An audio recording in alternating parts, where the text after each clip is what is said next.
नमामि धन्वन्तरिमादिदेवम्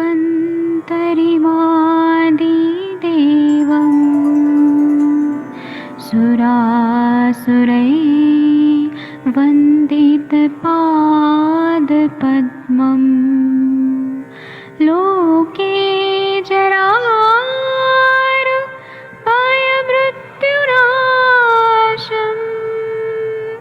दातारमीशम् विविधौषधीनां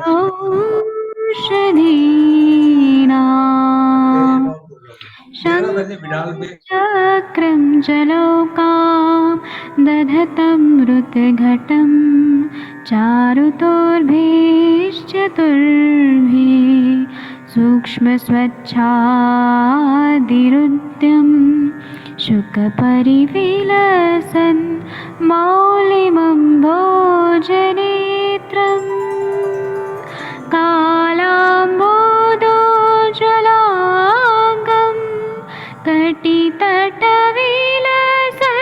चारुपीताम्बराढ्यं वन्दे धन्वन्तरिन्तं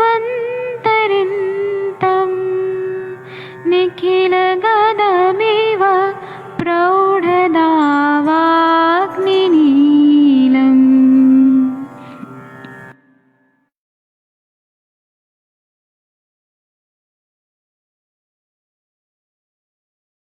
प्रणाम सभी लोगों को। मैं वैद्य अरविंद पाठक पुणे महाराष्ट्र से आप सभी लोगों का स्वागत करता हूं। आज का जो हमारा टॉपिक है, ऐसा टॉपिक कभी भी कोई भी आयुर्वेद के प्लेटफॉर्म पे नहीं पढ़ाया जाता है, और जो हम लोग बात करेंगे वह आप सभी लोगों को काम आने वाला है। हमारे पास ऐसे पेशेंट आते हैं, लेकिन क्या ट्रीटमेंट करें इसका कोई डायरेक्शन ही नहीं रहता। बड़े वैद्यों से पूछो तो वो बताते नहीं है, वो लोग खुद ही पढ़ाई करके खुद ही का कर लेते हैं। तो हम लोग आयुष दर्पण के श्रेष्ठ चिकित्सक बनने का कोशिश कर रहे हैं, है ना। हम अभी हैं भी और हम और अच्छा बनना चाहते हैं, इसलिए हम लोग हर व्याधि पे रोज डिस्कस करते हैं। तो आज का जो टॉपिक है इसका नाम है नेफ्रिटिक सिंड्रोम। नेफ्रोटिक सिंड्रोम नहीं, नेफ्रिटिक सिंड्रोम।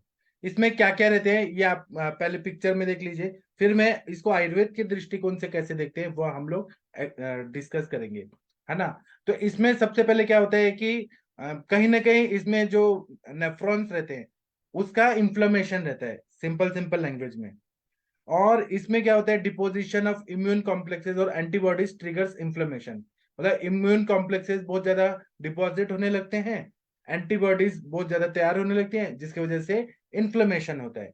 दूसरा क्या है कि इन्फ्लेमेशन जब भी होता है नेफ्रॉन्स में, तो वो क्या करता है कि सेल्स पे वो डैमेज करता है, इंजरी करता है, और वो जीबीएम जो है, जो फिल्ट्रेशन का रेट है उसको हैम्पर करता है। और उसके वजह से ये क्या होता है, प्रोटीन्यूरिया और हिमेचूरिया, यूरेमिया ऐसे होने लगता है।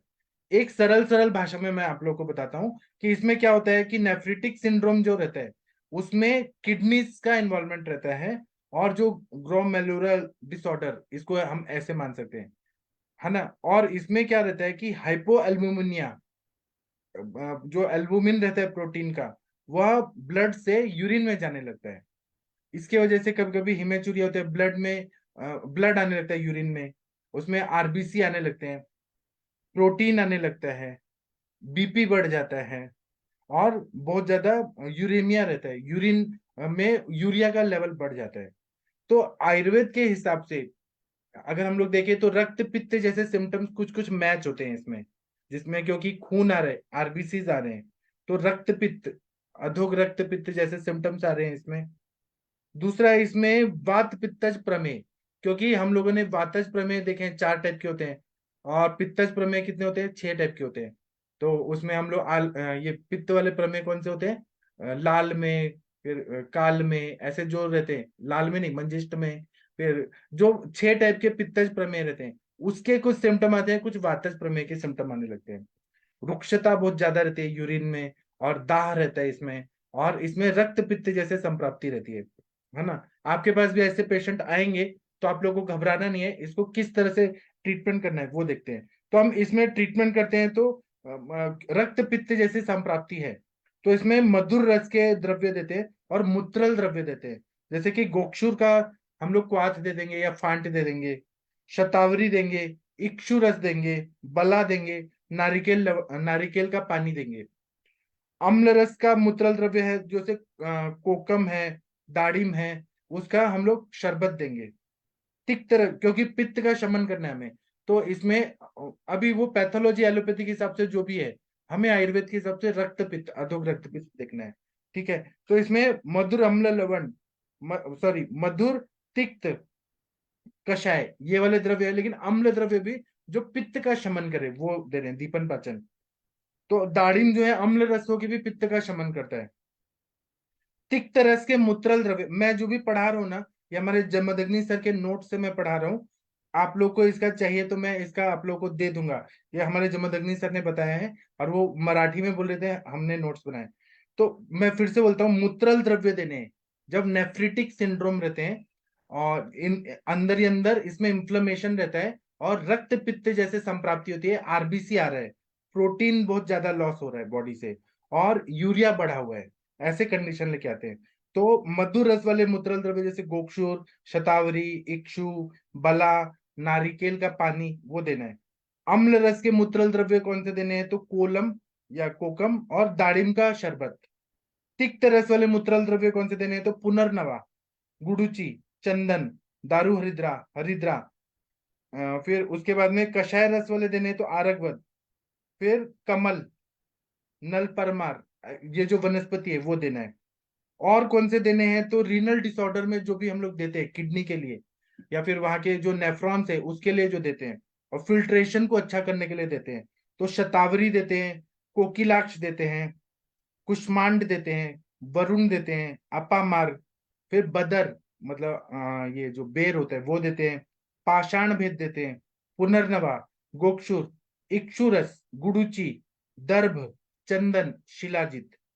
इसी तरह से हम लोग इसमें और क्या क्या दवाइयां दे सकते हैं, तो त्रिड़ पंचमूल का शीरपाक मिश्री डाल के देने से, ये नेफ्रेटिक सिंड्रोम जो है, ये सिंड्रोम है, मतलब ग्रुप ऑफ मैनी डिजीजेस, इसका इलाज एलोपैथी में नहीं है।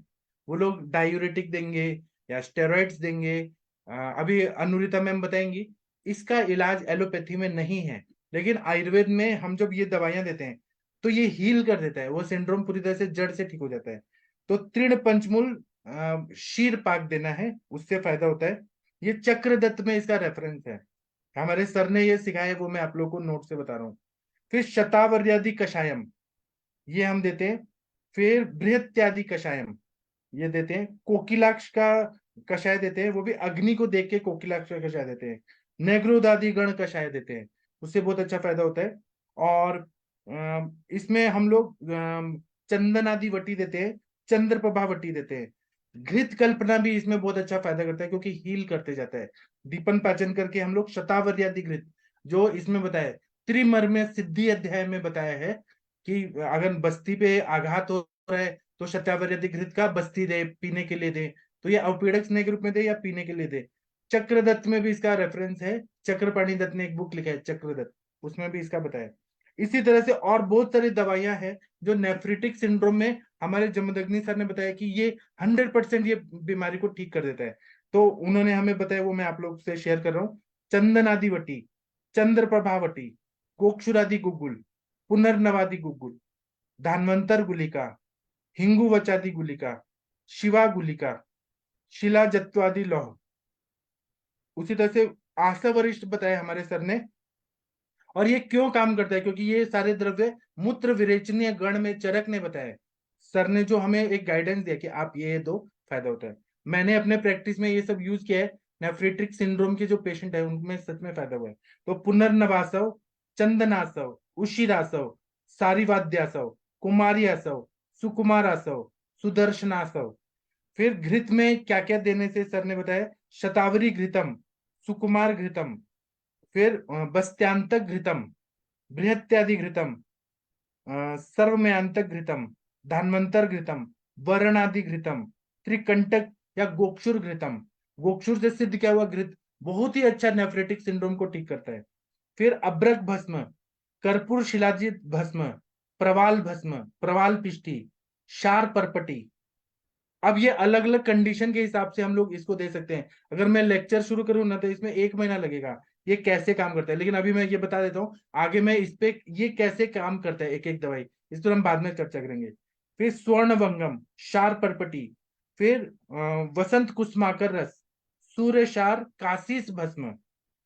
तो इससे बहुत अच्छा फायदा होता है। और हम लोग ना इसको जब ट्रीटमेंट करते हैं तो इसमें कुछ खाने पीने का हम लोग परहेज करते हैं। जैसे कि हम लोग जो हाई फॉस्फोरस फूड रहते हैं वो बंद करते हैं, जैसे कि पनीर बंद करते हैं, दूध बंद करते हैं, और चिकन का लीवर बंद करते हैं जिसमें हाई फॉस्फोरस रहता है, beans, soybeans, Coca Cola, soft drinks, nuts, whole grain products.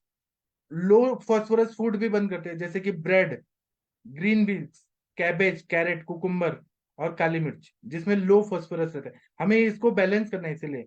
फिर प्याज, टमाटर, पालक, बीफ, फिर बीफ मतलब आप लोगों को मालूम है, पोर्क। फिर लाइम सोडा, ये लो फॉस्फोरस रहता है। फिर हाई पोटेशियम फूड बंद करते हैं, बनाना, चॉकलेट, मिल्क, खजूर, ड्राई फ्रूट्स, नट सीड्स, मैंगो। ये मतलब हमें पोटेशियम, फॉस्फोरस, कैल्शियम, इसको हमें बैलेंस करके रखना है। अगर हम ये ज्यादा देंगे ना तो उससे तकलीफ होगी किडनी को। और इसमें हम लोग जो भी दवाई दें, अपना चिकित्सा करें, वो आयुर्वेद का बेस क्या है कि अग्नि मंद ना हो, आम ना बने। और जो हम जैसे प्रोटीन यूरिया है तो उसके लिए एक हमारा सर का एल्बुमिन फॉर्मूला है, वो दें। और फिर वो नेफ्रिटिक सिंड्रोम जो है ना, इन्फ्लेमेशन है ना, ये पुनर्नमा, गोक्षुर, इन सब से ठीक हो जाता है। इस पर सर आपका कोई अनुभव है तो बताइए सर, आपने ऐसे पेशेंट देखे हैं क्या, Arvind Saxena sir, nephritic syndrome के देखे हैं तो बताइए सर। हाँ सर, देखिए, हम लोग चरक में जो है दो तरीके के मूत्र में बोला गया, मूत्र घात या मूत्र कलश। जी अब मूत्राघात में तो वो आपका रीनो फेलियर की तरफ चला जाता है, लेकिन मूत्र कक्ष में या तो वात की वजह से या पित्त की वजह से, तो नेफ्रिटिक जो होता है वो वात पित्त की वजह से होता है। तो इसमें एक बहुत बढ़िया कषाय जो आया है कि वो बीर तरादी सर, जी वर्गो बीर तरादी हंति बात क्रक्ष नहीं अश्मरी शर्करा मूत्र क्रक्ष घात रुजाहरम। तो ये एक बहुत बढ़िया जो है, जो कम्बिनेशन हम लोग को जो हम लोग के उसमें निकल के आता है, जो कषाय फॉर्म में है। इसके अलावा सर मूत्र विरंजनीय गढ़ हम लोग के लिए बोले गए हैं सर इसमें।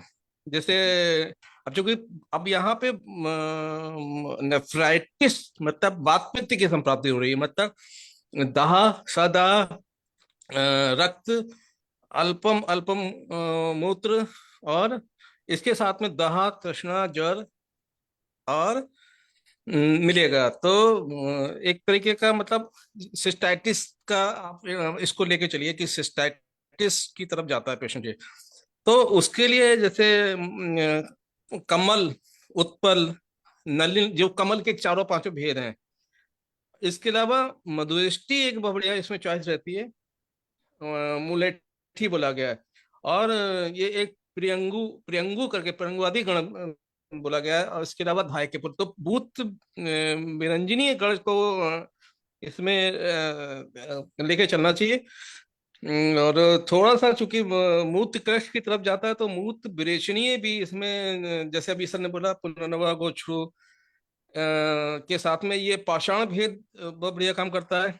और कुछ ये पंचतृणमूल, अब इसमें तीन काढ़े निकल के आते हैं, पंचतृणमूल, गोक्षरादि और पुनर्नवा। तीन काढ़े ये पंचतृणमूल भी जो है पित्त के लिए बोला गया है, गोक्षरादि भी गोक्षुर की वजह से पित्त के लिए बोला गया है, और पुनर्नवा तो दोनों में काम करेगा संप्राप्ति में। तो ये इसके अलावा तो चंद्रप्रभा है। हाँ, इसमें अप्पा मार्ग क्षार, श्वेत परपटी, यप क्षार, मूली क्षार, और चंदना सब, उशियारा सब, और अ, ये सर इस तरीके की दवाइयाँ से रेस्पॉन्स अच्छा आएगा सर। जी सही बताया आपने सर, बहुत सही बताया आपने। हाँ, इस पे अनुरिता मैम आप कुछ बोलना चाहेंगी, आपका कोई एक्सपीरियंस शेयर करना चाहेंगी? अनुरिता मैम गुड बोलिए इवनिंग। आप please. Good evening everybody. Sir, आप सब कुछ बहुत बढ़िया बता दिया सर, लेकिन नेफ्रोटिक सिंड्रोम अभी जिस तरीके से जो हेतु के नहीं, साथ में पेशेंट, नेफ्रिटिक सिंड्रोम पे हम बात करें। नेफ्रोटिक अलग होता है, नेफ्रिटिक अलग होता है जी। हाँ, तो नेफ्राइटिक इसमें भी जो आपने बताया वो सारे सर ने भी अभी बताया, तो योग बहुत अच्छे अच्छे बताया, लेकिन आपने इसके जो अलार्मिंग साइंस है उसमें जीएफआर का रेट कितना है, क्योंकि कई जगह पे क्या रहता है, जब स्टार्टअप रहता है फोकल जो भी ग्लोमेरुलर सेल्स है, अगर वो ज्यादा नष्ट नहीं होते हैं तो ग्लोमेरुलर फिल्ट्रेशन रेट 90 ही रहता है, लेकिन बाकी का जो भी फंक्शनिंग है जैसे आपने बताया उस इसमें हमारी जो क्लेद जन्य संप्रातियां है कि जिसकी वजह से सेडेंट्री इसमें या फिर फटिगनेस है या शॉर्टनेस ऑफ ब्रीथ है या फिर फुलनेस पफीनेस रहता है, तो ये सारी चीज के लिए आपने जो बताया मूत्र विरेचनीय गण के और जो सर ने बताया वो काढ़े बहुत अच्छा फायदा देते हैं। लेकिन जितना किडनी फेलर पे पिछले 24 साल में काम किया उसमें एक आपको है कि आप इंस्टेंट रिजल्ट आपके क्रिएटिन और यूरिन पे देखते भी है, प्रोटीनूरिया रोक अगर आप रोक पाए तो आप बहुत जल्दी रिवर्सल में या रिजनरेटिव मोड में जा सकते हैं। तो इसकी वजह से उसका हेतु कौन सा चल रहा है, और मॉडर्न के इसमें प्रोटीनूरिया हमारे सिर्फ डायग्नोसिस के काम आता है, लेकिन हमने उसकी संप्राप्ति जो भी है वो दीपन पाचन के ही लेवल पे लेनी चाहिए। मेदोपाचक का बहुत अच्छा रिजल्ट है क्योंकि नेफ्रेटिक सिंड्रोम में लिपिड प्रोफाइल भी रेज्ड होता है, और यूजुअली जो छोटे बच्चे हैं या यंगस्टर एज में नेफ्रेटिक सिंड्रोम बहुत आम तौर से देखा जाता है। तो इस वजह से हेतु को बहुत अच्छी तरह से करिए। हमारा जो भी सिद्ध जल है, प्लेन आप पानी नहीं दे सकते, इसकी वजह से दीपनीय गंध से या जो भी हमारे द्रव्य है उससे सिद्ध ही खाना देना चाहिए। यमक स्नेह का यूज है, बस्ती है, बहुत अच्छा रिजल्ट अगर किडनी फेलियर पे या नेफ्रेटिक सिंड्रोम में आप अगर वक्त पे उनको बस्ती भी देते हैं दीपन पाचन के बाद में, बहुत अच्छा रिजल्ट मिलता है।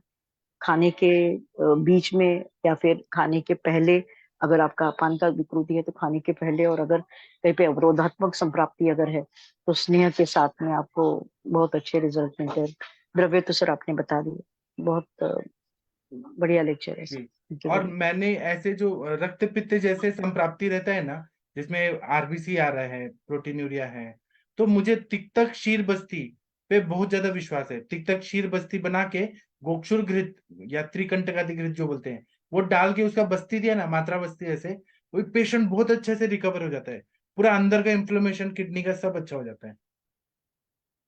आप लोग के पास पेशेंट आएंगे तो आप घबराइएगा मत कि आप नेफ्रोलॉजिस्ट के पास रेफर कर दें, आपको आयुर्वेद से ठीक करना है उनको जी। अगर आप लोगों को डर लगता है तो मुझे दे दीजिए केस, मैं ठीक करके भेज दूंगा। और डॉक्टर हरीश बत्रा सर, आप कुछ बोलेंगे इस टॉपिक पे, या शशि मैम कुछ बोलिए प्लीज। अगर आप लोगों ने पेशेंट नहीं देखे हैं तो कोई बात नहीं है, हाँ आप जी सर, लोग जी बोलिए मैम। आप प्रणाम पहुंच गए सर। मैम, पहुंच गए दिल्ली हाँ जी सर, बस तुरंत तुरंत अभी 2 मिनट हो रहा, मैं घर पहुंची हूँ। जी। तो नेफ्रोटिक सिंड्रोम की या नेफ्रेटिक नेफ्रिटिक सिंड्रोम की, सिंड्रोम है, हाँ नेफ्रो मतलब एग्जैक्ट मैं डायग्नोस नहीं कर सकती हूँ क्योंकि जो मॉडर्न का अपना है आप एक सिस्टम। बार ये और पढ़ देंगे क्या मैम, ये दोनों चीज का डिफरेंस पढ़ देंगी जो स्क्रीन पे दिख रहा है। हाँ जी सर, बल्कि मैं क्वेश्चन भी पूछने वाली थी। तो नेफ्राइटिक में आ रहा है कि दैट इज ऑनसेट जो होता है इसका एब्रप्ट होता है, और जो नेफ्रोटिक होता है दैट इज इंसिडियस होता है। और पैथोफिजियोलॉजी में देखेंगे disruption of glomerular basement membrane due to inflammation, तो मेनली इसमें इन्फ्लेमेशन होगा और उसके वजह से जो ग्लोमेरुलाई है, ग्लोमेरुलर वाला पार्ट है, उसमें प्रॉब्लम आती है अगर पैथोफिजियोलॉजी देते हैं। तो यहाँ पर जो है damage of podocyte, food process something है, पोडोसाइट्स तो सेल्स होती थी, अभी ये मुझे ज्यादा नहीं अच्छे से याद रह गया है। जीएफआर इसमें डिक्रीज होगा और उसमें नॉर्मल या डिक्रीज दोनों हो सकता है। फिर ब्लड के साथ एजोटीमिया होगा, और यहाँ पर लो सीरम एल्यूमिन और हाइपरलिपिडेमिया रहेगा, मतलब पेशेंट के फेस पर दिखेगा ये इसका। अगर नेफ्रोटिक का मैं कहूँ तो यूरिन के केस में जो है, अगर यूरिन एनालिसिस की बात करो तो प्रोटीनूरिया रहेगा लेस देन 3.5, हिमेचूरिया होगा, पायरिया होगा, आरबीसी कास्ट होगा। तो पेशेंट ये कंप्लेन कर सकता है कि मुझे ब्लड में यूरिन सा आता है, थोड़ा थोड़ा पस वगैरह का भी लगता है, और वीकनेस इसमें भी फील होगा, बट इसमें वीकनेस कम फील होगा क्योंकि प्रोटीनेरिया की कंडीशन कम है, बट उसमें प्रोटीनेरिया ज्यादा है, और उसमें हो सकता है कि ब्लड आए ना आए क्योंकि फैटी कास्ट लिखा है या नन।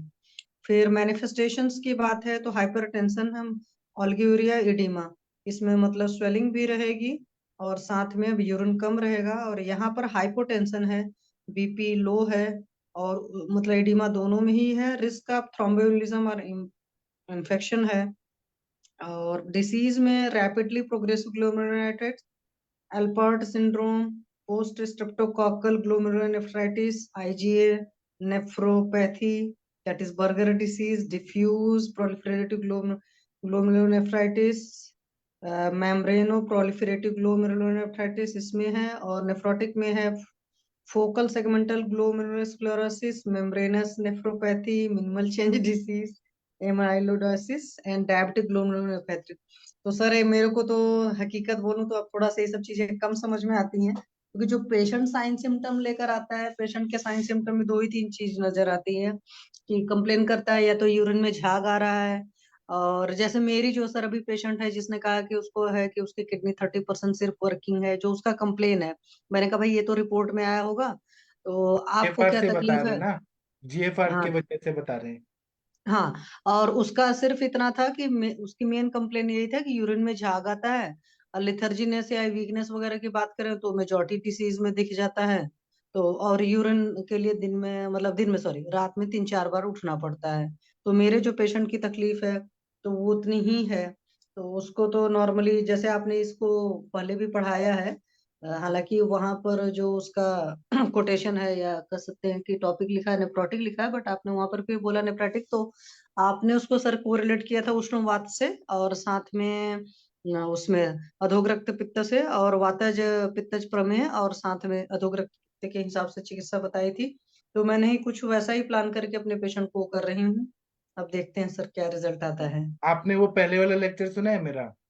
हाँ जी सर, मैंने आपके 4 लेक्चर सुने हैं उस पर, जो किडनी डिसीज का, क्रॉनिक किडनी डिसीज का पार्ट 1 पार्ट 2 मतलब सुना नहीं है, मतलब प्रॉपरली मैंने नोट्स बनाए हैं। हम्म, और उसके अलावा एक्यूट सिस्टोनेफ्राइटिस का भी लेक्चर आपने लिया है, उसका भी मैंने प्रॉपर नोट्स बनाया है। जी एक और के भी लेक्चर का मैंने नोट्स बनाया है, 1-2 मेरे बचे हुए हैं, तो जी। उनसे मेरे कंसेप्ट एक्चुअली ज्यादा क्लियर हुए थे, आज अभी तो मैं देखिए भी। मैम, अभी एलोपैथी ने इतना सारा तो कर दिया है, लेकिन उनके पास हम्म ट्रीटमेंट नहीं है कोई ये सब चीजों का। वो मतलब ऐसा क्योर नहीं कर देंगे परमानेंट, ये सिंड्रोम है। वो दवाइयां देंगे लेकिन वो ठीक नहीं कर सकते हैं। वो सर वो मेंटल। इसलिए नहीं ठीक कर सकते ना कि हर चीज की जो वजह है अंदर की है ना, बहुत रियलिटी से मैं बात करूं, वो वजह ही नहीं सॉल्व कर सकते, जो हमारे निदान परिवर्जन बोलते हैं, जैसे अगर वो हम फिजिकल पर रक्त काउंट पित्त करेंगे। बोल रहे हैं, अधोग रक्त अब पित्त। हाँ बोलिए ये एक बोलिए। मैं सर केस डिस्कस करती हूँ। अभी मैं थी एसी में जब ट्रेवल कर रही थी, तो एक पेशेंट, मतलब पेशेंट लैंग्वेज, मतलब एक इंसान आया जो ट्रेवल कर रहा था, तो बहुत ही मोटा था, और मतलब काफी ज्यादा कह सकती हूँ मैं, शायद 100-125 किलो कम से कम वजन रहा होगा। पूरे टाइम उसकी सांस ऐसे फूल रही थी जैसे वाकई सांस का मरीज हो। और उसके बाद मैंने देखा कि आजकल बढ़िया रेलवे का सिस्टम चल गया ना कि आपको ऑर्डर आ जाता है, और उसके बाद उसने कुछ जंक फूड मंगाया, पता नहीं क्या था, कुछ बर्गर पिज्जा तो नहीं है, कुछ अलग टाइप का जंक फूड मंगाया, वो खाया, फिर चिप्स खाया।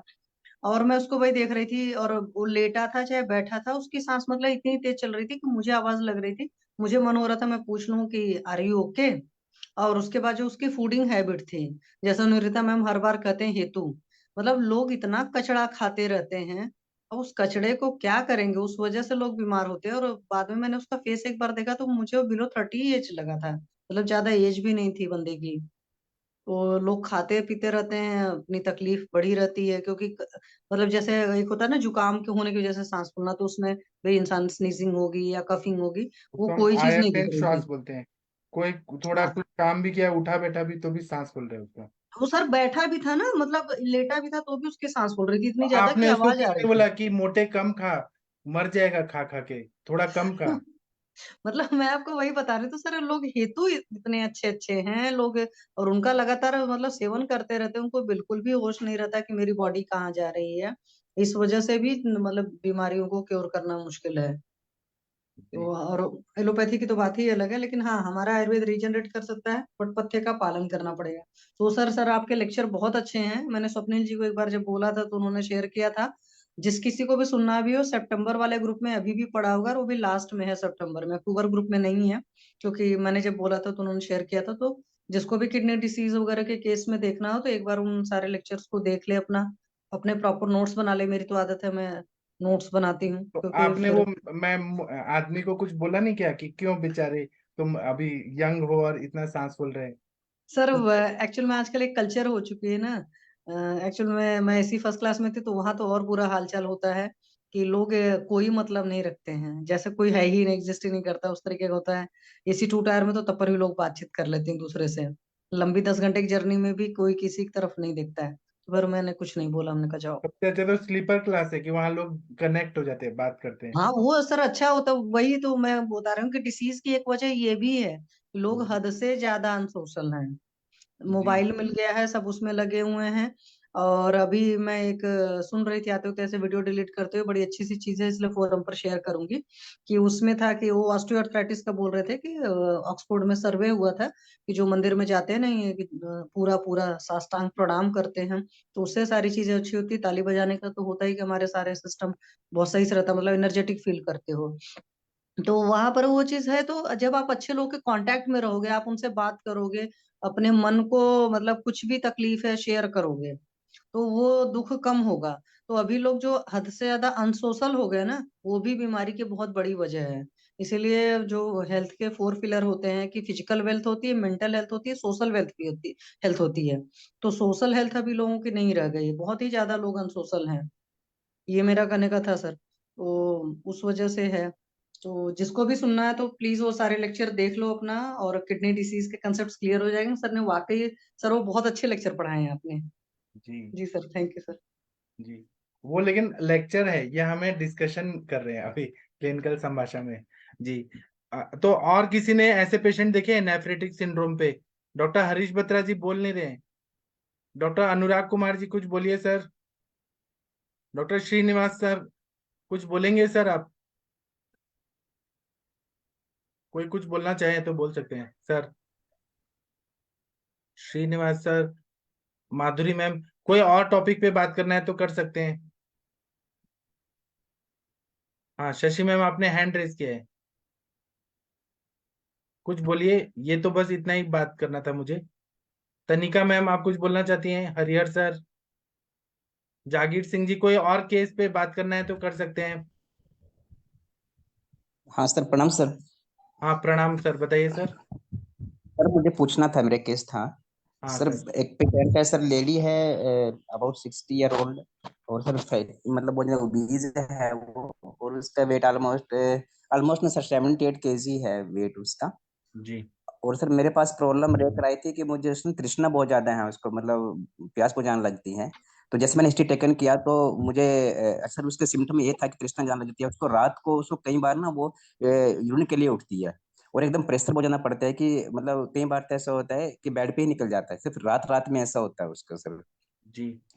और सर और कोई हिस्ट्री में डायबिटिक नहीं है पेशेंट, हाइपरटेंसिव भी नहीं है। हाँ सर उसको ना सांस चढ़ता है कि जब मैं चलती फिरती हूँ थोड़ा बहुत तो मुझे सांस चढ़ता है।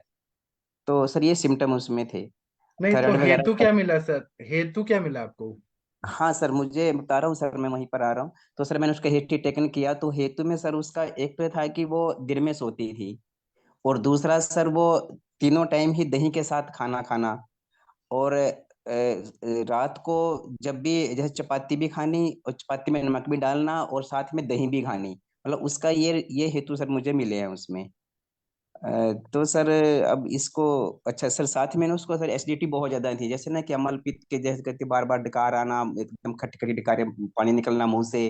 तो इस तरह सर उसमें वो सिम्टम भी थे। तो सर मुझे अभी इसमें बताइए कि मुझे कैसे करूं मैं। तो आप पहले तो हेतु बंद कर दीजिए। और ये हाँ सारे सर कफ को प्रकोपित करने वाले हेतु है ना सर? जी सर। तो आप वो बंद कर दीजिए। और आपने बोला सांस फूल रही है, हाँ जी हाँ जी। सांस फूल रही है, और क्या हो रहा है उनको? सर बस चलते फिरते हैं, जैसे चलते हैं ना थोड़ा सा भी सांस हाँ। फूल जाता है उनको, और कोई सिम्टम नहीं आता, कोई कफ हाँ नहीं निकलता, कुछ तो नहीं और सर उनका ऐसा। वेट कितना है सर? वेट 78 kg है सर। मतलब ज्यादा वेट है ना हाइट के हिसाब से? Yes yes sir. तो उनका वजन कम करने का दवाई और हार्ट को ताकत देने का दवाई देना है आपको, बराबर है? तो एक तो पहले हेतु बंद करिए, दिवा स्वाप बंद करिए, दही बंद करिए। और जी उनका शोधन करा दीजिए, या तो विरेचन कराइए या वमन कराइए, नित्य जी विरेचन ऐसे करा दीजिए। फिर वेट कम करने के लिए आपको सबसे पहले उनको बोलना है कि 20 किलो कम करना है। 20 बोलेंगे तो 10 तो कम कर ही लेंगे, है ना? जी तो उनको बोलना है कि 3-4 महीने का कोर्स देंगे। उसमें आप मेदोहर गुगुल, नवक गुगुल, फिर उसके बाद में कोल कुलत्तादि चूर्ण से उद्वर्तन बोल दीजिए। फिर चंद्र प्रभावटी, आरोग्यवर्धिनी वटी, त्रिफला गुग्गुल, ऐसे ये सारे द्रव्य दे दीजिए। और मेरा वेट लॉस का जो मैं देता हूँ डाइट चार्ट वो दे जी दीजिए। चावल का पानी, हनी दे दीजिए उनको 3 टाइम। और फिर वॉकिंग बोल दीजिए, प्राणायाम बोल दीजिए। और जी उनको हृदय को ताकत देना है, क्योंकि आयुष्मान श्वास लग रहा है ना, तो हृदय को ताकत देने के लिए आप, मैं बहुत सारा बता रहा हूँ, उसमें से कुछ दीजिए। जैसे श्रृंग भस्म, ज्वाहर मोहरा पिष्टी, नागार्जुनाब्र रस, प्रभाकर वटी, हृदय अर्णव रस, अब्रक भस्म, हृदय वल्लभ रस, हृदय चिंतामणि रस। ये भी डोज के हिसाब से देखना है कि बीपी को ये कुछ हैम्पर ना करे, बीपी मेंटेन रहे। और नहीं तो आप इसमें ये दे सकते हैं श्वास का चिंतामणि रस, श्वास कुठार रस, मीर पन्नग रस, रस सिंदूर, कर्पूरादि चूर्ण, लक्ष्मी विलास रस, त्रैलोक्य चिंतामणि रस। ऐसे बहुत सारे द्रव्य देंगे जो हार्ट को ताकत देगा। और यहाँ पे श्वास की भी चिकित्सा करना है तो जैसे कि ये देंगे कनकासव, दशमूला रिष्ट, अनुलोमन करने के लिए कुछ दे दीजिए, अभयारिष्ट, फिर एरंड तेल, गंधक हरित की।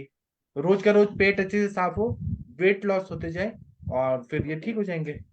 सर, एक को ना यूरिन को बार बार जैसे नाइट में यूरिन निकल जाता है बेड पे ही, तो उसका कैसे करूं सर? हाँ, तो वो यूरिन हो रहा है 5-6 मोटापे की बार। वजह से, मोटापे की वजह से यूरिन कंट्रोल नहीं हो रहा है। या फिर वहां पे वेग विधारण का हिस्ट्री होगा सर, मूत्र वेग का अवरोध करने का, क्योंकि ये ऐसे मोटे लोग ना लेजी होते हैं, वो यूरिन करना नहीं चाहते हैं। तो उसमें वेग विधारण करने की वजह से वहां के मसल्स बहुत वीक हो गए हैं, जो कंट्रोल नहीं कर पा रहे। तो उसमें हम या तो उत्तर बस्ती देते हैं या बस्ती देते हैं, और अवपीड़क स्नेह देते हैं। खाने के पहले 25 ml, खाने के बाद 25 ml स्नेहन करना है। और बस्ती देंगे ना तो वहां के मसल्स जो है उसमें स्ट्रेंथ आ जाएगा, स्ट्रेंथ। और अवगाहन कराइए सेट्स बात, उससे ठीक हो जाएंगे।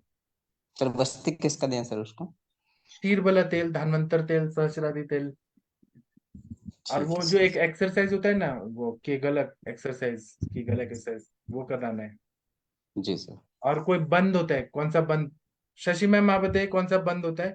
उद्यान बंद। नहीं सर, एक वो बैठ कर को करना होता है, मैं भी उसको हाँ, अच्छे। उसमें हम रेक्टम को ऊपर हाँ खींचते जी, हैं। हाँ जी, ऊपर हाँ खींचती है, हाँ जी, हाँ जी, हाँ जी। हाँ वो सर मार्किंग में पढ़ा था सर मैंने एक बार, वो जी होता है सर। जी हाँ। Sir, thank you sir. Shashi ma'am आप बताइए मर्म कौन सा करना चाहिए जहाँ पे यूरिन कंट्रोल नहीं हो रहा है? कुछ इस पे आपको जानकारी है? मर्म कौन सा करना चाहिए? Sir urine. मर्म के केस में अगर सही से सोचेंगे ना, तो यूरिन जी का जो भी है, तो इंद्रबस्ती मर्म से तो यूरिन अच्छे से हो जाती है। मेनली वहां की मसल्स कमजोर हुई हैं। तो लोअर एब्डोमेन के लिए जो आसन होते हैं, जैसे जैसे सर्वांगासन हो गया, हलासन हो गया, पश्चिमोत्तासन हो गया, उष्ट्रासन, बट वो सारे आसन भी पेशेंट तभी कर सकता है जब उसकी बॉडी में फ्लेक्सिबिलिटी हो। तो ऐसे नहीं करना है। तो जी एक तो ये काम करवाइए, पहले उसको एंटी फ्लेक्सिबिलिटी मतलब फर्स्ट वाला करे, एंटी रोमेटिक ग्रुप सॉरी। तो फर्स्ट पार्ट करे, फ्लेक्सिबिलिटी आ जाएगा तो धीरे धीरे बाद में ये सब आसन करेंगे। और नाभि पूरण सर जरूर कराइए, और ये अपना बस्ती वाला कराओगे ना तो उससे रिजल्ट आ जाएगा। और पेशेंट के हेतु में देखेंगे तो उनको ना कॉन्स्टिपेशन वगैरह की हिस्ट्री रही होगी। मूत्रावरोध मतलब वो तो रहा ही होगा कि हो सकता है यूरिन होल्ड करते होंगे, क्योंकि जिन लोग को भी यूरिन की कुछ भी तकलीफ होती है, उनका अगर अंदर से जाओगे तो आम की बड़ी अच्छी हिस्ट्री होती है। मतलब वो कंटिन्यूअस वो हल्का आम बना ही रहता है और 10-20 साल का होता है। तो आप दीपन पाचन रोमन सर लंबे टाइम तक करेंगे, और जैसे सर ने जो चीजें बताई हैं, मात्रा बस्ती वगैरह आप करोगे तो उससे भी जी रिजल्ट आ जाएगा। और मसल्स पर उनको थोड़ा सा कह सकते हैं कि लोअर एब्डोमेन रीजन में हल्की फुल्की, जैसे बढ़िया से तेल से छीरा वाला या कुछ भी इस तरह वाला जो ताकतवर वाले होते हैं, उनसे थोड़ी थोड़ी मालिश भी कराएं। बट मालिश का भी तरीका होता है जो सही वाला, उससे कराएं। कि लेकर के पूरा सारा जितना भी है, मतलब चारों तरफ से एब्डोमेन का पार्ट ला करके आप ये समझो नाभि के पास वो करना होता है। तो नाभि जी के साथ है ये जो बढ़िया नाभि सेट करने वाले, तो वो लोग इस तरीके से मालिश करते हैं। तो उससे हल्का हल्का मालिश वगैरह कराए तो उससे भी होगा। आसन प्राणायाम है वो सारी चीजें होंगी। और हेतु जब सॉल्व किए जाएंगे, मतलब इसमें जो आम वाले हैं सारी चीजें, तो वो सर आ जाएगा आराम। बट ये बहुत जल्दी फर्क नहीं पड़ेगा। वेट लॉस वगैरह भी करना पड़ेगा। और जी एब्डोमेन को ताकत भी देनी पड़ेगी, मसल्स को, मतलब अंदर से मसल्स कमजोर होंगी, रिलैक्स हो गई होंगी। तो ये सारी चीजें होंगी तो आराम आ जाएगा सर। बस इतना ही करना। प्रॉपर नहीं होता गणेश क्रिया में है तो रेक्टम के रीजन में क्या करते हैं कि रात को सोते हुए सरसों का तेल लगाते हैं, ये चीजें करते हैं। तो डायरेक्ट नहीं, इनडायरेक्ट लाता है। बट नाभि पूर्ण जब आप कराएंगे और मात्रा बस्ती और साथ में ये सब जो सर ने बताया सारी चीजें, तो आ जाएगा सर। 15-20 दिन में रिजल्ट आना शुरू हो जाएगा। जिगल्स एक्सरसाइज में क्या होता है कि आप बैठ जाओ और बैठ जी करके मूलाधार चक्र को ऊपर की तरफ खींचते हैं, या सिंपल से समझ लो रेक्टम को ऊपर की तरफ खींचते हैं, तो वहां की सारी मसल्स पेल्विक रीजन के तरीके से खींचती हुई हैं। तो उससे वो भी 2-3 बार करना होता है दिन भर में। और कोशिश करना चाहिए हमेशा खाली पेट करवाएं सर। कभी पेशेंट को ऐसा नहीं कि खाना खा कर कह दो कि 2 घंटे बाद करना, नहीं, एक बार सुबह कर लो, और हम्म। जब अगर ब्रेकफास्ट करने से पहले एक बार फिर से कर लो, फिर ब्रेकफास्ट किया तो उसके 4-5 घंटे बाद अगर पेट खाली लग रहा तो कर लो। इस तरीके से करवाएंगे तो धीरे धीरे करके आराम आ जाएगा। बट लॉन्ग टर्म करना पड़ेगा सर उनको, कीगल एक्सरसाइज और वो जो भी आसन उसन है। ठीक है सर। जी डॉक्टर साहब, थैंक यू डॉक्टर साहब। जी सर, थैंक यू सर। और पाठक सर एक्चुअल में अपने आप से अनम्यूट नहीं हो रहा है, इसलिए आपने जैसे बहुत सारे बच्चों आप बोला कि आप रुकिए, मैं करता हूँ। मैं वो कुछ सर ने सेटिंग कर दिया था। अभी देखिए सब लोग अनम्यूट कर पा रहे हैं। देखिए अनम्यूट करके देखिए। हाँ हाँ जी सर, हो गया। हाँ वो सर नाभि सेटिंग। पूरण किसी भी एज से कर सकते हैं, अगर सही से सोचो तो। आप छोटे बच्चों को पुराने जमाने में जब मालिश की जाती थी, जो एलोपैथी वालों ने मालिश को बिल्कुल वो कर दिया, तो हमारे यहाँ मतलब नाक में तेल डालना, कान में तेल डालना, जब छोटा बच्चा होता है और खासकर उसको रेथरल रीजन में उसी टाइम में तेल डाल करके फूंक मारना होता था। मैं इस वजह से इस चीज को बता रही हूँ क्योंकि मेरे बेटे के साथ यूरेथ्रा में कुछ प्रॉब्लम हो गई थी, तो मेरी नानी ने बोला, उसको देखा मालिश करते हुए कुछ प्रॉब्लम है, तो मैं लेकर गई तो सर्जन सर ने उसको पीछे खींचा और खींच करके फिर अच्छा खासा ब्लड की स्ट्रीम निकली थी। तो उसी तरीके से नाभि में भी तेल लगाने का सिस्टम है। और नाभि पूर्ण में कुछ करना नहीं होता है, सिंपल भी चाहो अगर तो, जैसे मैं पेशेंट को बोलती हूँ कि कॉटन छोटा छोटा ले लो, जैसे भगवान जी का दिया जलाने के लिए करते हो वैसे सर्जिकल कॉटन ले लीजिए, छोटे छोटे गोले बना लीजिए, बहुत छोटे, मतलब जिसको कहते हैं मटर के दाने के बराबर। और कैस्टर ऑयल डाल दो एक डब्बे में भर करके, उसको रख दो, मतलब जो छोटे वाले स्टील के डब्बे आते हैं। और जब करना है हल्का सा उसको गर्म किया, उसमें से एक उठाया और उठा करके अपनी नाभि पर रखा और रात में सो गए। आप यूरिन के लिए भी कोई भी मतलब जो भी पेशेंट है जो इंसान करेगा तो नहीं निकलता है अनटिल अनलेस आप पेट के बल न सो जाओ। तो नाभि पूरण करना बहुत आसान होता है। अगर आप सेंटर पर करते हो तब तो प्रॉपर ये है कि पहले वहां पर ऑयल डालिए, फिर वही जैसे मैंने बताया कि चारों तरफ से मसल्स को ला करके नाभि के पास में फिर करना है। और हमेशा क्लॉकवाइज मसाज करना है, जितने भी मर्म स्थान होते हैं, नाभि भी हमारे मर्म स्थान में काउंट होती है। तो आप 15 से 20 मिनट कर सकते हैं, जैसे मैं प्रॉपर नाभि पूरण भी पेशेंट्स का करती हूँ। बट वो आप हफ्ते भर कर दो, उसके बाद पेशेंट को बोल दो कि बनाकर आप खुद ही दे दो, बल्कि एक बॉक्स में उससे चार्ज कर लो अपना जो भी आपको बनता है, और बोल दो कि रोज रात को सोते वक्त एक उठाकर रख लेना है। और अगर वो गर्म भी नहीं कर पाता है ना, बहुत ज्यादा गर्मी का सीजन है, तब तो कैस्ट्रोल टेम्परेचर मेंटेन रखता है, ठंडी के मौसम में करने की जरूरत पड़ती है हल्का सा गर्म, तो हो जाता है। तो बढ़िया रिजल्ट आता है। तो नाभि पूरण का ऐसे, क्योंकि मैं एक बार हुआ था कि पूरा शास्त्र खंगालना शुरू किया, मुझे एग्जैक्ट रेफरेंस नहीं मिला, हो सकता है प्रॉपर संहिताओं के अलावा कहीं और पर हो इसका, किस उम्र से। बट चूंकि अभ्यंग नित्यमाचरित होता है और अभ्यंग बचपन से किया जाता है, तो नाभि पूरण भी एक तरीके से सोचो कोई नाभि का बढ़िया अभ्यंग है। और कुछ नहीं, जैसे सरसों का तेल लगाना होता है तो कैस्टर ऑयल लगाना होता है, आप डिपेंड करता है कि देख लीजिए पेशेंट को क्या तकलीफ है। तो मैंने सरसों का तेल का भी किया है। और नाभि पूरण जब मैं करती थी तो प्रॉपरली मैंने कैस्टर ऑयल मतलब एरंड के तेल का किया है। तो करा सकते हैं सर, एज का कोई वो नहीं है, जितना मैं समझती हूँ। और आपको पाठक सर बढ़िया गाइड करेंगे, अंजना मैम होंगे तो हाँ वो इस बता पे सकते हैं। और अरविंद सक्सेना सर, आपने केस सुना है तो आप बताइए। तनिका मैम, अनुरिता मैम, कुछ सुना है सर तो मैं सुन नहीं बताइए। पाया, क्या किस चीज का था सर? सर आप इनकन बताइए सर। जागीर सिंह जी। इनकंटिन्यूस और फिर इन था क्या सर? नहीं, वजन ज्यादा है और सांस फूलता है। आप सर बताइए, सर आप बताइए। सर फीमेल पेशेंट है और 78 उनका वेट है और 60 के आसपास उसकी एज है, 60+ एज है उनकी।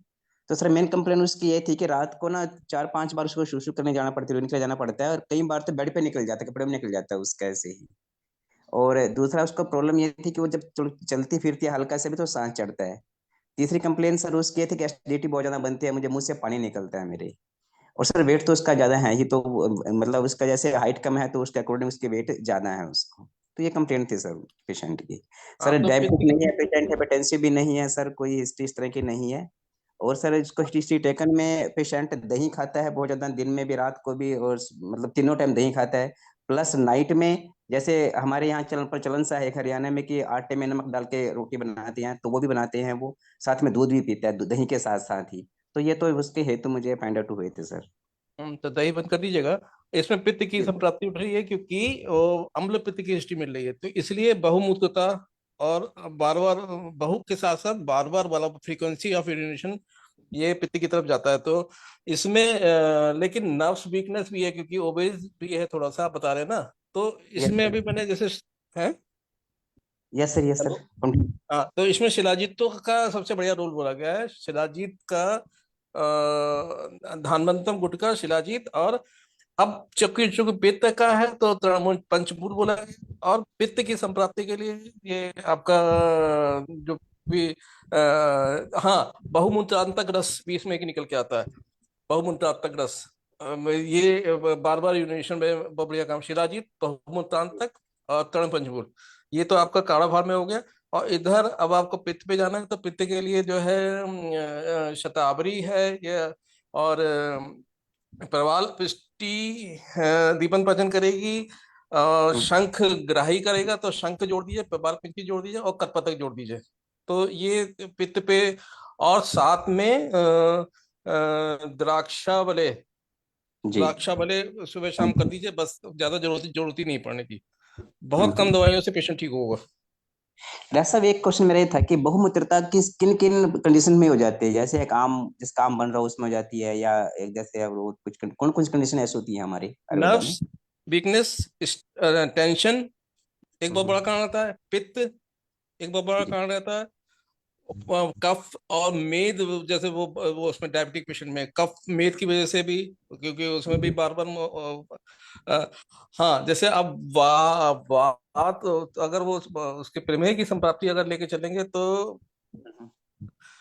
ये क्या कहते हैं, बस्ती मेहन उस तोदो मुस्का बदन जोड़ा। मतलब बस्ती में अगर पित्त की वजह से ओज दुष्टि होती है, तो ओज की वजह से वो निकलता है, तो वो उसकी वजह से भी बहुमूत्रता, जो डायबिटिक पेशेंट का सिम्टम है। इसके अलावा क्षीणेषु दोषेश कृष्णा, जो संदुष्ट में कुरुते में अनिले मेहन, तो जो वायु है वो दोष या धातुओं को क्षीण कर देती है। जी। नहीं, इसकी वो जब पित्त और कफ क्षीण हो जाता है, तो वायु की वजह से ये संप्राप्ति उठती है। और कफ के लिए आता है कि ये जो स्नेह और गुरु और पदार्थ जो लिए जाते हैं, तो उसकी वजह से कफो बस्तिगत प्रदूषा बोला गया है। और मतलब आपको कफ भी, पित्त भी, मेद भी, वात की भी, ये सभी को संप्राप्ति लेके चलना पड़ेगा। जैसे आपने पेट बोला और साथ जी। में अम्लपित्त भी बोला, तो यहाँ पे नर्व्स वीकनेस मेद की वजह से और पित्त की वजह से, अब अम्ल पित्त की वजह से पित्त निकल के आ रहा, तो बस केवल दो ही चीजें मैं पकड़ के चलूंगा, ज्यादा स्टार्टिंग नहीं करूंगा मैं। जी। जी। जी। तो डॉक्टर ओके। साहब, अपडेट का रोल रहेगा इसमें? हम्म। अपडेट स्नेह का रोल रहेगा, जैसे हमारे पित्त के हम संप्राप्ति बना रहे हैं इसमें? बस्ते अब अश्वांतक घृत तो बोला गया है, शतावरी घृत तो बोला गया है, लेकिन अगर अवरोध है तो फिर अब पीडक दिया जाएगा। अवरोध अगर नहीं निकल रहा है तो आप एक्सरे और अल्ट्रासाउंड करा के देखेंगे, तो आपको अवरोध मालूम पड़ जाएगा। सर नॉर्मल है सर, सारी रिपोर्ट्स उनका टोटली बिल्कुल कुछ नहीं है सर। हाँ, अल्ट्रा तो फिर मैंने आप एडीएच कराया था कितना है सर उसका? जस्ट। एडीएच जी कितना डॉक्टर है? साहब, एंटी डायबिटिक हार्मोन एडीएच कितना है? वैसे वो ये नहीं कहाँ कराया। कराया काफी होगा? बार।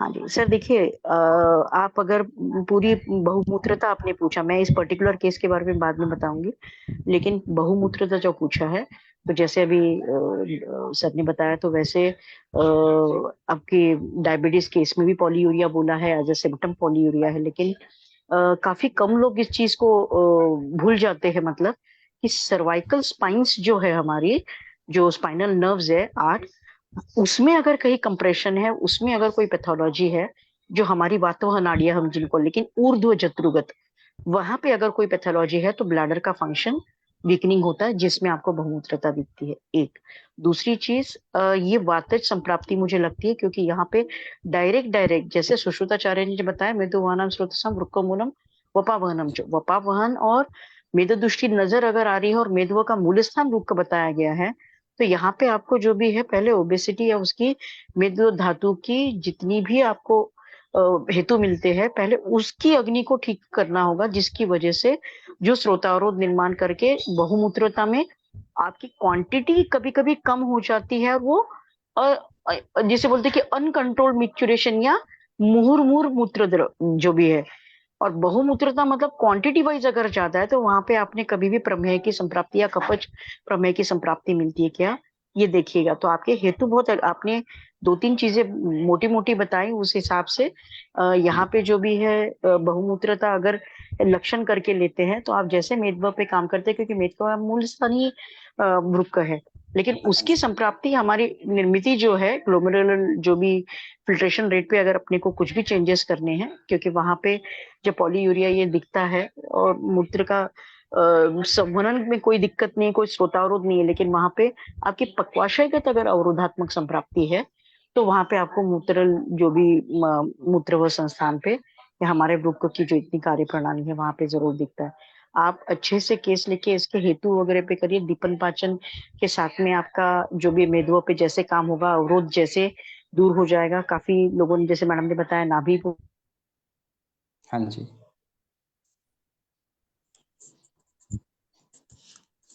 डॉक्टर साहब आज पूरा सच में होने इन सब को करते हुए मैं नस्य को इसमें बहुत ज्यादा प्रमोट करती हूँ, लेकिन ये केस क्लियर नहीं हुआ है। ओबेसिटी है और ये सिम्टम है, तो ये केस है। हमें आयुर्वेद के हिसाब से त्रिदोषात्मक स्थान संशय कहाँ पे है, हेतु कब से है।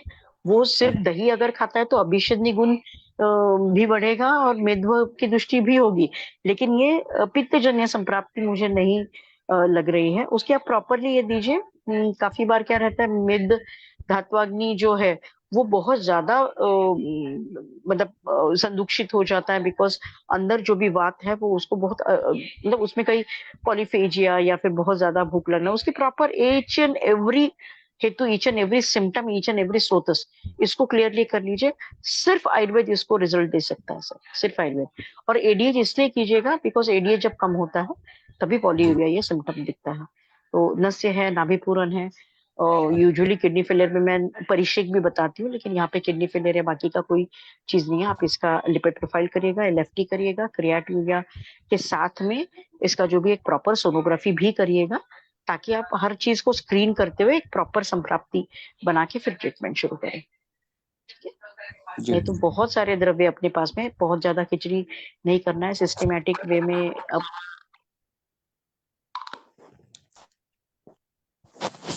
अपने को पता चल जाते हैं, फिर तो बंद करके आप उससे हिसाब से कर सकते। ठीक है ठीक है, बहुत अच्छा हुआ। और कोई कुछ केस डिस्कस करना चाहते हैं, बात करना चाहते हैं तो कर सकते हैं। आप सबके सब भारत के श्रेष्ठ चिकित्सक हैं, कुछ बोलना है तो बोल सकते हैं, पूछना है तो पूछ सकते हैं। सर ये वाला जो केस है, जो यूरिन जो है जिनको लीकेज रहती है सर, उनकी एज क्या है सर? डॉक्टर साहब 60 प्लस है उनकी एज, हाँ 63 तो या मैं अभी अभी उनके बच्चे कितने हैं सर? तो बच्चे उनको सर दो तीन बच्चे हैं डॉक्टर साहब। और नॉर्मल डिलीवरी हुई थी सर? डॉक्टर साहब एक तो नॉर्मल डिलीवरी थी, दो उसकी सिजेरियन हुई हैं बाद में। हाँ सर, वो क्या रहता है ना, एक इनका एक हेतु ये रहता है, जैसे ये पुरानी लेडीज होती थी ना, तो क्या रहता था कि ये जो जैसे वेजाइनल डिलीवरी वगैरह हुई है तो ये ओवर पुशिंग होता था। ठीक है, तो वो ओवर पुशिंग के कारण भी यूरिन की ना एक्चुअली क्या होता है, मसल लूजनिंग हो जाती है, तो वो ब्लैडर के ऊपर प्रेशर डालती थी, तो उनको ये चीजें को अवेयर नहीं होती थी, क्योंकि गांव में लेडीज होती थी और घर पे डिलीवरी होती थी। ठीक है, तो उसके कारण ये चीजें लूजनिंग, ब्लैडर की जो क्या बोलते हैं इसको, यूरेटर है, साथ में ही हमारा क्या बोलते हैं यूट्रस है, तो साथ में ये चीजें सारे एक इंटरलेटेड है, बिल्कुल पास पास में रहता है। तो जैसे वो डिलीवरी होती थी वो ऊपर से पुश करते हैं। ठीक है, तो वो पुशिंग के कारण उनका मसल लूजनिंग हो गया हुआ है। तो ये आपका जो है ना, मेडिसिन से ज्यादा आपका एक्सरसाइज काम करेगा। तो उनको जो है ना, उनको एक जो मूल बंद जो मैम ने बताया था, शशि तिवारी मैम ने, मूल बंद करवाना है, कीगल एक्सरसाइजेस करवानी है। मेरे पास सेम पेशेंट था, उनकी जो हिस्ट्री थी ये यही थी। तो मेडिसिन तो ठीक है, वो एक हद तक कम करती है, लेकिन जब तक वो मसल लूजनिंग है उसका जो टाइटनिंग नहीं हो पाएगा ना, तो मैंने ऐसे पेशेंट देखे हैं कि अगर बहुत ज्यादा यूरिन की लीकेज हो जाती है तो कई बार तो हम लोगों को मतलब सर्जरी तक भी ये नौबत आती है, लेकिन अदरवाइज अब अगर थोड़ी बहुत है तो थोड़ी बहुत ये एक्सरसाइज के साथ ठीक हो जाएगा। क्योंकि ये चीजें मेरे पास थी एक पेशेंट ऐसी वाली, तो शी वॉज 72 ईयर ओल्ड, तो उनका यही था लीकेज रहना, मतलब बहुत ज्यादा, जो कहते थे मैं मतलब वो घर बाथरूम तक पहुंचना भी उनका बहुत ज्यादा मुश्किल हो जाता था। बट हाँ, वो अभी बहुत ज्यादा बेटर है, जस्ट बिकॉज मैंने उनको पिचू वगैरह भी दिया था और उसको सतपुष्पा का नस्य दिया, बट उसका जो काम था वो मैंने योगा के साथ उसको ठीक किया है, और वो अभी 90% उसका बेटर है, बट वो योग और कीगल एक्सरसाइजेस और मूल बंद। ये मैंने ठीक है। हाँ जी। Thank you.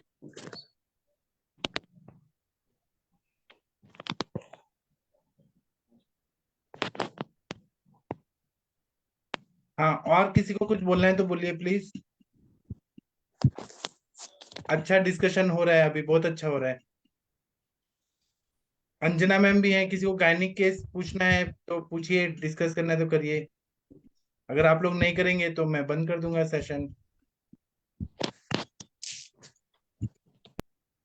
Ma'am, Anjana ma'am, good evening. जी मैम गुड इवनिंग, या कैसे हो आप? जी नमस्ते, मैम नमस्ते मैम। बस मैम, नमस्ते। मैम मेरी एक केस है एक्चुअली। उनका वो आए तो मेरे पास में है सिर्फ इसके लिए, गुड हेल्थ बेबी के लिए आए हैं, सेकंड बेबी है उनका। लेकिन उसका गॉल ब्लैडर पॉलिप और एक छोटा कोलिसिस्टाइटिस भी है और पॉलिप भी है। तो मैंने उनका, क्योंकि लोगों को क्या लगता है 3 महीना 6 महीना ट्रीटमेंट एंड गुड हेल्थ पे बेबी हो गया, लेकिन उनका संप्राप्ति में ये किस तरीके से उनको कन्विंस करके मैंने उसको वो काफी दूर से आती है और मेरा सैटरडे संडे के ओपीडी में आती है, तो वीकली उसके 2 बस्ती होते हैं। तो उसको मतलब पहली साइकिल उसकी बहुत अच्छे से चिमेलोडी कम हुई थी, उसकी साइकिल स्कैंटी मेंसेस था। लेकिन जब इस पे गॉल ब्लैडर पे काम शुरू हुआ, उसको पित्तज वगैरह संप्राप्ति उसकी कम हो गई, तो बाकी डाइजेस्टिव वगैरह सारी चीजें होने के बाद में उसको साइकिल भी अच्छे से आया। और सबसे मेन चीज उसका, जब मैंने ओवुलेशन साइकिल देखा तो उसको थोड़ा लेट प्रोलिफरेशन होता था, या जो रप्चर होता था वो लेट होता था। फिर 20 दिन से मैंने 17 दिन तक लाया। 2 महीना बहुत अच्छे से हुआ मैम। और अभी मैं उनको मतलब परमिशन देने में, बिकॉज गॉलस्टोन और उसके साथ में सारी संप्राप्ति, तो जब बाकी के सार्वधायिक लक्षण वगैरह कम हो गए, कोलेसिस्टाइटिस कम हो गया, तो मैंने बोला आप कंसीविंग कर लीजिए, क्योंकि ये लॉन्ग टर्म ट्रीटमेंट चलेगा। हेतु वगैरह सारे बंद हो गए, क्योंकि गांव से आती है वो भी, कांचन से भी आ गई। मैम तीसरे महीने में उसकी ऑटोमेटिकली मेंसेस नहीं आई। उसको थोड़ा स्ट्रेस था, घर में गेस्ट वेस्ट आए थे और दवाइयों को एक 4-5 दिन गैप गया सिर्फ। मैंने उसका दीपन पाचन अच्छे से किया है, उसका कुशानुक चूर्ण चलाया है। देन क्योंकि मैं ऐसे वक्त में रज प्रवर्तिनी निधि कभी कभी कार्पासमुलासव यूज करती थी, लेकिन मैंने इसमें शिग्रू पत्र और शिवगा पत्र और उसके साथ में भारंगी आदि कषाय मैंने चलाया था। तो इसके साइकिल वगैरह बहुत अच्छे से ये हो गए। लेकिन पित्त की संप्राप्ति होने की वजह से मैंने इसको जिसे बोलते प्रवाल पिष्टी, त्रिविक्रम रस और दीपन पाचन दिया है। आम पाचक उसकी चलती है।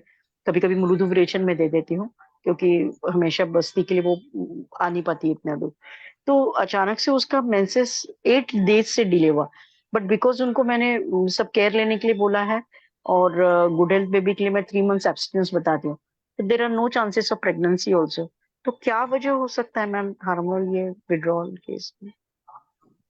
मैम वही है ना, अकॉर्डिंगली जैसे आपने तो बोला है, तो पहले तो अभी आप रिकन्फर्म होइए कि मेरी कि उन लोगों ने आपकी जो आपने बताया कि एक सबसिस्टेंस वाली प्रॉब्लम तो नहीं, ऐसा तो नहीं है कि उन्होंने नहीं माना हो। तो पहले तो आप प्रेगनेंसी को एक्सक्लूड करिए कि ऐसा तो नहीं कि प्रेगनेंसी के चांस हो या प्रेगनेंसी हो सकती है। पहली बात तो यही हो सकती है। दूसरी हम्म बात, जैसे आपने कहा कि ओव्यूलेशन डिले होता था, तो हम्म क्या होता है ना, आपने ध्यान दिया होगा कि उसकी जो राइट ओवरी या लेफ्ट ओवरी ना, तो उसमें हम्म कौन से कब कब उसका ओव्यूलेशन हुआ। समटाइम्स क्या होता है कि ओवम नहीं फॉर्म होता है ना, क्योंकि हाँ, आपने अनओव्यूलेटरी साइकिल थी उसकी, सही। तो बराबर। मैं भी वो इस बार एनोवेलेटरी साइकिल में ही चली गई हूँ, है ना। ऐसा भी हो जाता है। और तीसरी बात यह भी है कि समटाइम्स क्या होता है कि पीरियड आए, हो सकता है थोड़ा सा लेट आए, ये भी पॉसिबिलिटी है। क्योंकि जब आपने कहा हम्म। कि उसको डिलेड ओव्यूलेशन होता है, तो डिलेड मेंस भी हो सकता है। हम्म। तो इसमें आप वेट एंड वॉच ही कर सकते हो, आप थोड़ा वेट एंड वॉच करो पहले। और थोड़ा सा अगर वो आपके अच्छा। पास आती है, तो एक बार उसकी पूरी प्रॉपर हिस्ट्री ले लो।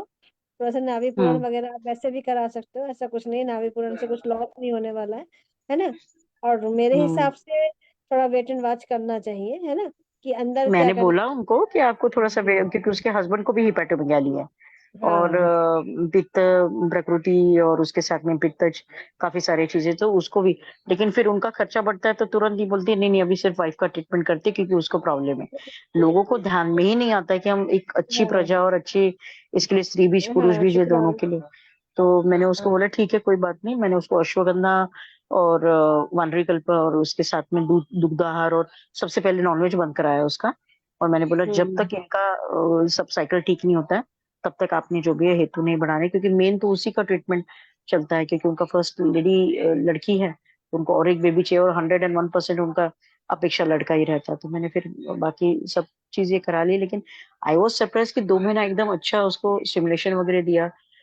अर्धक सोरस का भी मैंने नस्य ये किया था पहले 2 साइकिल्स में, लेकिन अभी उसका नस्य या बाकी का चीज चालू नहीं है, क्योंकि वो नहीं आ पा रही, और मेरा बॉम्बे की वजह से बॉडी वो सिर्फ कहीं ना कहीं बॉडी फिजियोलॉजी डिस्टर्ब है, हार्मोन लेवल डिस्टर्ब है, ये तो आप मानोगे मैडम ना। गांव में आपको रूटीन तो मालूम है, सारा जॉइंट फैमिली हाँ कल्चर, लोड ऑफ हाँ, बस काम का यही लोड, है।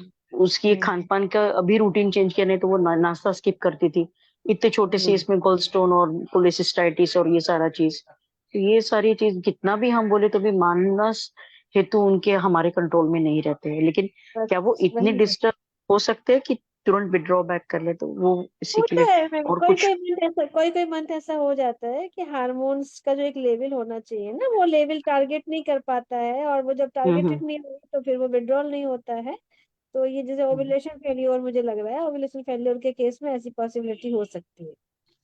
तो मैम कुछ कराना है इनका फॉलिकल स्टडी या कुछ ऐसे अब एफएसएच वगैरह कम करा से लो। कम कम से कम इस लेवल पे आप एक यूएसजी कराइए, तो आपको थिकनेस के बारे में आइडिया हो जाएगा ना ईटी का, एंडोमेट्रियल थिकनेस थिकनेस का। ओवुलेशन जब मैंने स्टडी किया था तो 7 to 8 mm तक इसकी 80 थी, हाँ, लेकिन बाकी कोई पैथोलॉजी। इस बार जैसे डिले हुआ ना या नहीं हुआ, हम्म तो एकदम हम्म सडन हम्म हमें कराना चाहिए कि हम क्या, हम और कुछ नहीं देख पाएंगे तो एंडोमेट्रियल थिकनेस से एक आइडिया ले पाएंगे कि क्या रहा, वो प्रोलिफरेटिव फेज में रहा कि वो सिक्रेटरी फेज तक पहुंचा, है ना। थिकनेस हम्म। काफी कुछ बता देती है, और एक सिंपल बराबर। अल्ट्रासाउंड आपको बहुत कुछ बता देगी कि मतलब ओवरी में क्या सिचुएशन है, ओवरी में कोई सिस्ट तो हम्म, नहीं बन गया है, कभी कभी ओवेरियन सिस्ट या कभी कभी हेमरेजिक हाँ सिस्ट भी आता है ना, तो ये सब आप हाँ हाँ हाँ, कर पाएंगे। तो एक सिंपल वही यूएसजी, मुझे टेंशन। हाँ सिंपल पहले यूएसजी मतलब कराइए। लास्ट साइकिल में उसका 17 डे पे रप्चर भी हुआ, और मुझे सिर्फ ये बार हाँ में उनको आगे का प्लानिंग देना था, इसलिए मैंने फिर से ओवुलेशन कराया।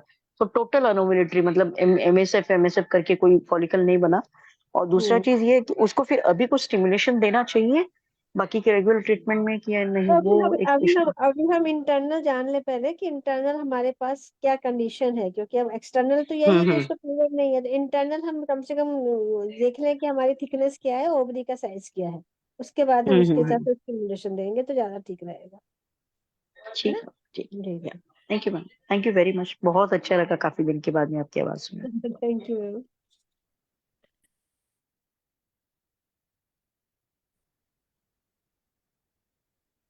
और जी बताओ। और कोई।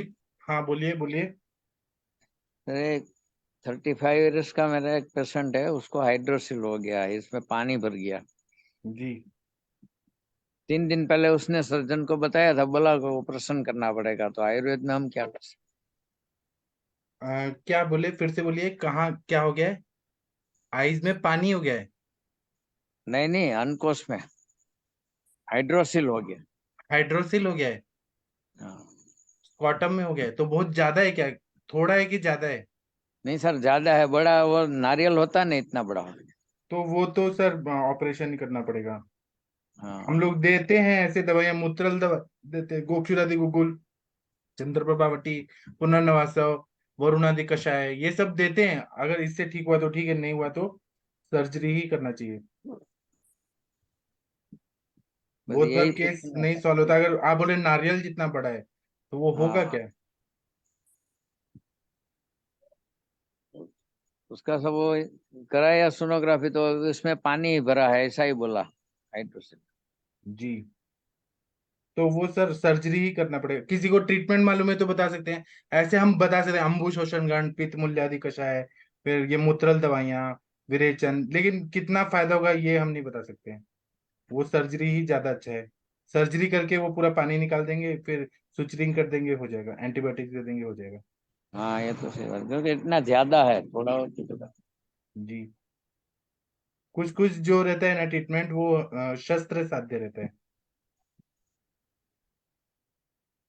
सही बात। जी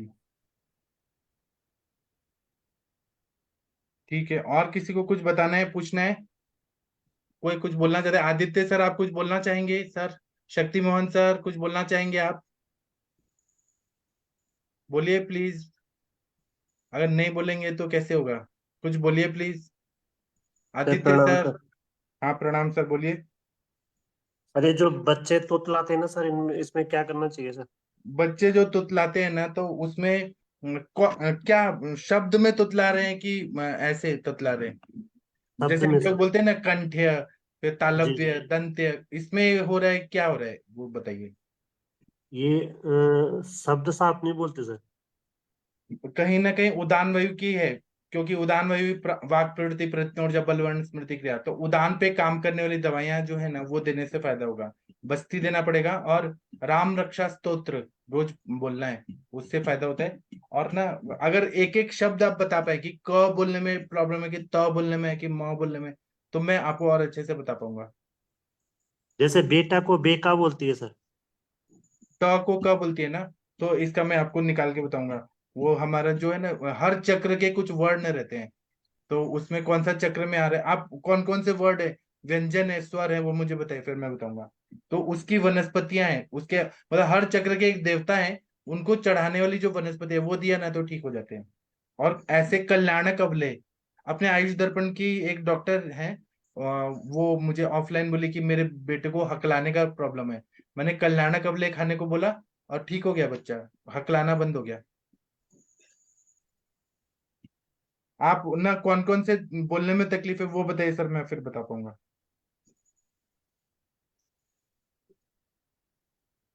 सर मैं नॉर्मल पूछा था वैसे। मुझे जो बेटा की टा की जगह कावा बोलती है सर, ये और ध्यान है एक साथ। और पूरा डिटेल बताइए ना, तो मणिपुर चक्र है कि कौन है, क्या है? जैसे शंभू की जगह तंबू बोलती है सर। जी, तो वो कौन सा चक्र में आ रहा है, मैं देख के आपको बताऊंगा सर, अच्छे से। सर नमस्ते सर। सर इसमें वचा चूर्ण और वो अक्कल काला चूर्ण भी देते हैं। अच्छा, हाँ, अक्कल कारा चूर्ण बहुत अच्छा काम करता है खिलाने पे। अकरकला। अक्कल कारा। सर ये बच्ची है ना, पीछे नहीं ले जा पा रही जीप पूरी। जीप की मूवमेंट पूरी नहीं है। कुछ जैसे कफ टाइप का है कुछ। जैसे जो आगे जीप जब टकराती है होठ पे या आगे वाले हिस्से पे, तालू के दांत पे, वो वाले शब्द वो बोल रही है। जिसमें मुंह को जैसे पिचकाना पड़ता है, सांप की तरह, या पीछे ले आना पड़ता है तालू पे, वो वाले शब्द नहीं बोल पा रही है। तो कहीं ना कहीं जीप की मूवमेंट पूरी नहीं हो पा रही। जी सर।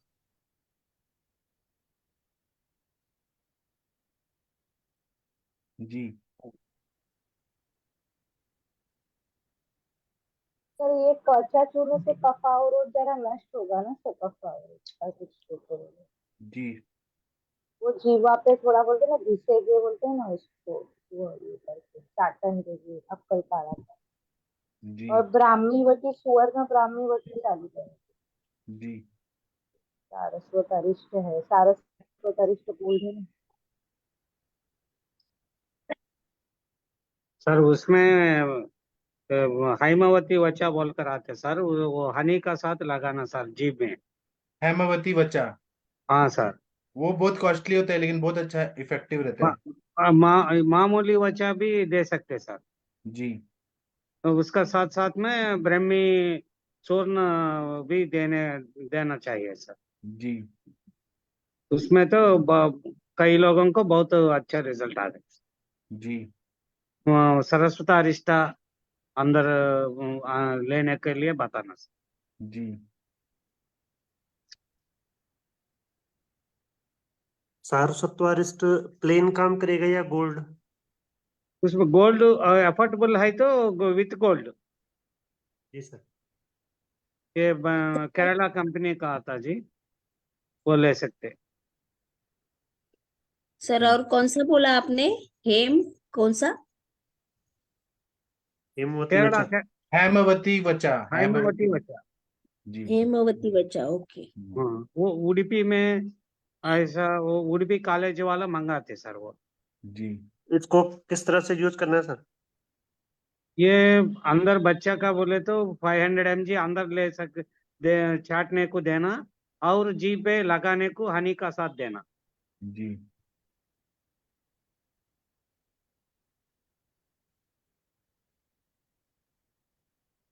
ठीक है। और कुछ बताना है? कल्याणक अवले का भी फायदा होता है सर, आप यूज करके देखिए शक्तिमान सर। जी जी कल्याण को। जी ठीक है। और किसी को कुछ बोलना है, पूछना है, बताना है? नहीं? सर हाँ बोलिए। नॉन आयुर्वेदिक एक्सपीरियंस है थोड़ा सा शास्त्रों का, अगर आप। बताइए बताइए बताइए। सर अभी जैसे मैं ट्रेवल कर रहा था तो कब लंबे समय से सोया नहीं था। जैसे थर्ड एसी में साइड अपर में मेरी हाइट बड़ी है। जी साउथ इंडिया गया था अभी, बैंगलोर उडुपी जी एसडीएम। तो जब मैं बैंगलोर में था, 2-3 दिन हो गए थे, निकल गए थे, सोया नहीं था। फिर इन लॉज का वो रहता है ना, जी फॉर्मेलिटी वो सब। तो जी फिर मैं जब नींद में था तो मेरे को मेरे ब्रदर इन लॉ ने थोड़ा जगाया। उस वक्त मेरे को होश था कि मैं सो भी रहा हूँ, जाग भी रहा हूँ। उस वक्त मैंने ध्यान दिया जी कि जो हमारे माथे के ऊपर मेरे माथे से करीब 1 इंच ऊपर से मैग्नेटिक पुल था दोनों आंखों का।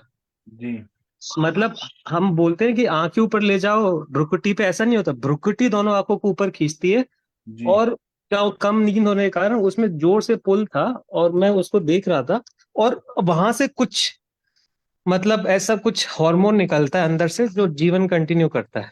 जी तो वो मेरे को पहली बार जीवन में एक्सपीरियंस हुआ सर। और जब वो हुआ ना, तो मेरा तो शरीर सूख ही रहा था, मेरी जी वाइफ का भी शरीर सूख रहा था, मतलब और बच्चे का भी। मतलब जो मेरी वहां पे जो दोनों आंखें फोकस थी, तो जितने भी लोग उस कम मतलब मेरे से जुड़े हुए थे उस कमरे में थे, तीनों का हाथ पैर सूख रहे थे। और वो पहली बार बोल रहे थे कि तो मतलब कहीं ना कहीं वो कन्वर्ट करता है, वहां पे कुछ कन्वर्शन होता है, चाहे शुक्र धातु या जो भी। जी तो ये मैंने इसलिए बताया कि मतलब जो एक एक चीज लिखी है ना, वो सर सब सच है। शास्त्र में जो एक एक चीज लिखी, जी वो पहली बार जीवन में ऐसा एक्सपीरियंस देखा जी। जी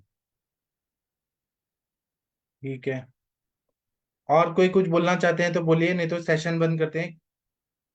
आज 10 मिनट पहले छुट्टी। अब हम कल बात करेंगे। थैंक यू, प्रणाम, गुड नाइट, शुभ रात्रि। कल बात करेंगे हम लोग।